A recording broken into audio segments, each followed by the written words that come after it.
Well, today we got a taste of what's at stake when we get to vote, which I expect will happen in April or even May, with the government praying that interest rates will then have started to come down. Two terrible examples today of a Prime Minister who's clueless about economics or even facts when our economy is in strife. I mean, strife. Our dollar this morning fell to its lowest level against the American dollar in 5 years before recovering very slightly. Our top exports are meanwhile being hammered. Iron ore prices are falling. Prices for coal exports are at a 3.5-year low. Our growth is weak. Our productivity is shocking and inflation too high. And all of this under a Prime Minister who 3 years ago promised you he'd actually cut your cost of living. We can do better than this.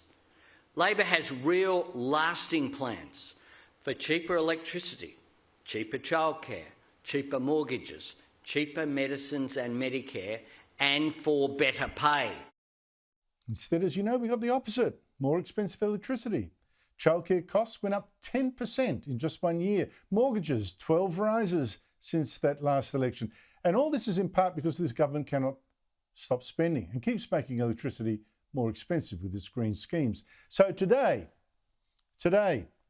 was a bad day on both these fronts, because our Prime Minister showed it's driven more by ideology than by economics or simply plain facts. First, Anthony Albanese today promised even more big spending, unbelievably. An extra $3 billion for the national broadband network to convert almost all the remaining 600,000 homes from copper connections to fibre. With this promise, we'd get our money back. This is an investment. This is an investment that will produce a return. That's completely false, because, look, Labor's been promising from the start of the NBN 16 years ago that this NBN business, government-owned, would give us a profit. It never did. And here's Albanese tipping in another $3 billion instead into a company that's already cost us $43 billion. So this from Albanese today also made no sense. When the Senate sits again next time, they will have a choice of whether they do support the NBN staying in public hands, or whether they will again vote to allow for the NBN to be flogged off to private interests. What century is Albanese living in? We should be praying that someone's mad enough to give us a good price for the NBN business. I mean, Elon Musk, the world's richest man, he's one of these private interests in this space. He's offering connections already to his Starlink satellites that the Australian Competition and Consumer Commission says outperformed NBN's Sky Muster ones in terms of higher data transmission speeds and lower latency. 200,000 Australians are already hooked up. Now, of course, this can't replace the whole NBN. And, telecommunications guru Paul Borders tells me that the NBN has in fact racked up so much debt and losses that privatising is highly unlikely anyway, probably destabilising now. So I'm afraid, yes, we are stuck with spending more on the NBN to make it work well, but do not listen for a moment to a socialist left Prime Minister telling us, oh, business can't do this kind of stuff, only governments can. That is last century ideology speaking. And I'm afraid we got another example of that today from a Prime Minister so obsessed with his global warming religion that is meanwhile destroying the coal-fired electricity system that actually works to replace it with wind and solar that won't, not 24/7. Albanese also talked today about the Los Angeles fires, and for the second time in 4 days, linked it to global warming. You cannot point to any single event and say that's because of climate change. What you can do is look at the science.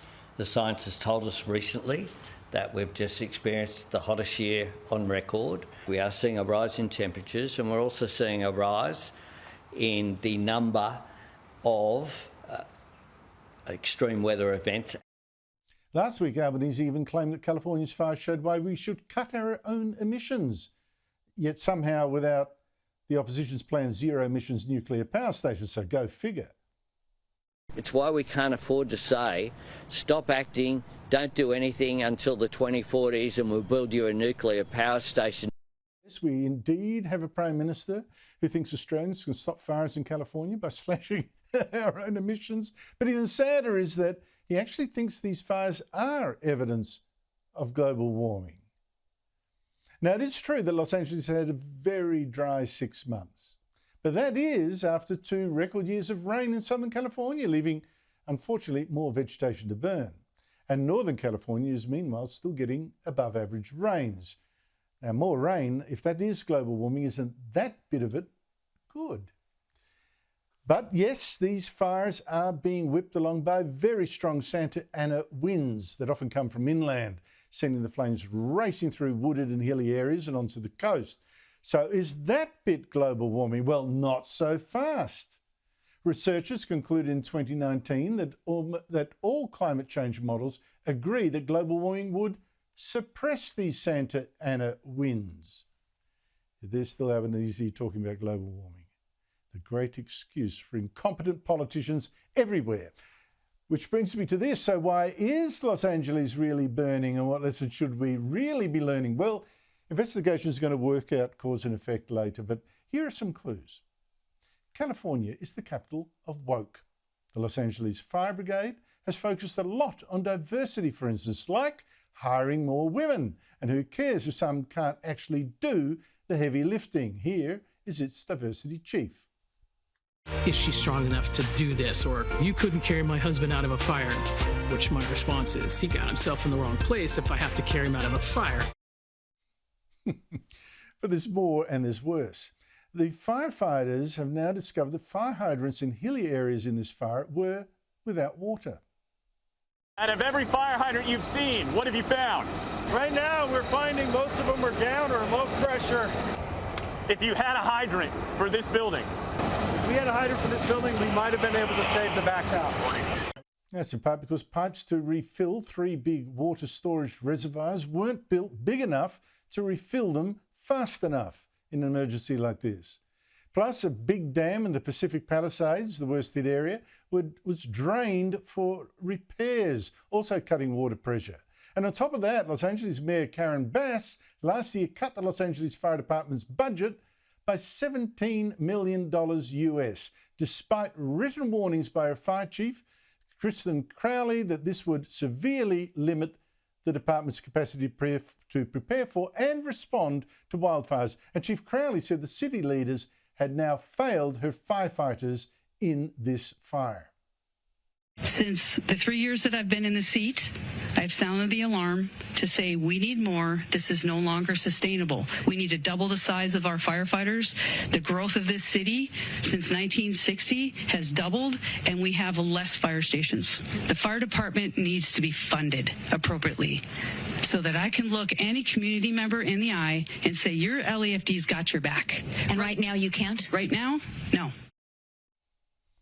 And you won't believe this, on top of all that, California government Gavin Newsom, a Democrat, closed dams and fought against redirecting more water to Southern California, saying he wanted to work with indigenous leaders and protect endangered fish like the tiny smelt. The most significant water restoration project, bringing back salmon and steelhead into this basin.